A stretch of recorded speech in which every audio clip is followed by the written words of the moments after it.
নমস্কার বন্ধুরা, আমার চ্যানেলে তোমাদের সকলকে স্বাগত জানাই। আমার আজকের রেসিপি পটল আলু ডিমের ডালনা। রোজ রোজ পটল আলু তো খেতে ভালো লাগে না, তাই ভাবলাম আজ ডিম দিয়ে পটল আলুর ডালনা তৈরি করব।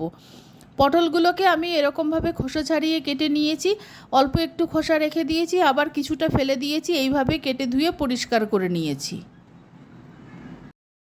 ডিমগুলোকেও সিদ্ধ করে খোসা ছাড়িয়ে নিয়েছি। মশলা তৈরির জন্য দুটো ছোট টমেটো, দুটো ছোট কুচানো পেঁয়াজ, 4-5টা ঝাল শুকনো লঙ্কা আর 10-12 কোয়া রসুন নিয়েছি। মশলাটা পেস্ট করে নিয়েছি, রেখে দিচ্ছি। কড়াইতে সর্ষের তেল গরম করে নিয়েছি, এবার ডিমগুলো ভেজে নেব। ডিমগুলো নুন হলুদ ছাড়াই ভেজে তুলে নিচ্ছি।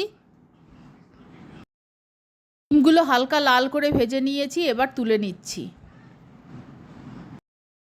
এবার পটলগুলো ভালো করে ভেজে নিচ্ছি। পটলগুলো খুব ভালো মতো ভাজা না হলে ডালনাটা খেতে ভালো লাগবে না, তাই পটলগুলো আগে ভালো করে ভেজে তুলে নিচ্ছি। পটলগুলো ভালো মতো ভাজা হয়ে গেছে, এবার পটল থেকে বাড়তি তেলটা ঝরিয়ে আমি পটলগুলো তুলে নিচ্ছি। পটল ভাজার পরে যে তেলটা রয়েছে সেই তেলের মধ্যেই আমি 1 চামচ জিরে আর অল্প হিং ফোড়ন দিয়ে দিলাম। ফোড়নটা একটু ভাজা হতেই কেটে টুকরো করে রাখা আলুগুলো দিয়ে দিলাম। আলুগুলো ভেজে নেব। আলুগুলো খুব ভালো করে ভেজে নিয়েছি, এবার মাঝখানে একটু জায়গা ফাঁকা করে নিয়েছি, সেখানে 1 চামচ আদা বাটা দিয়ে দিলাম। মিক্সিং জারে করে রাখা মশলাটা দিয়ে দিলাম। মিক্সিং জারে লেগে থাকা মশলাটা ধুয়ে অল্প জল দিয়েছি আর আন্দাজ মতো নুন দিলাম।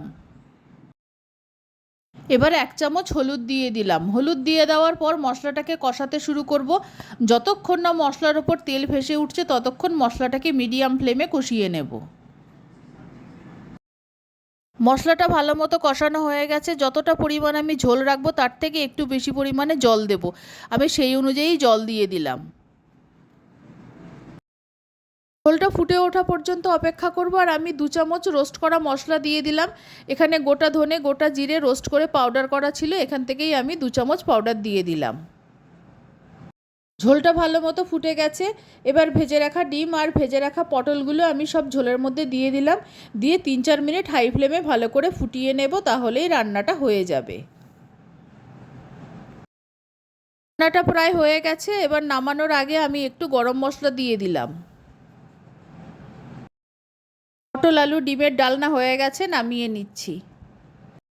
তৈরি হয়ে গেছে পটল আলু ডিমের ডালনা। আমার এই রেসিপি ভালো লাগলে আমার চ্যানেলকে সাবস্ক্রাইব করার, লাইক করার, শেয়ার করার অনুরোধ রইল।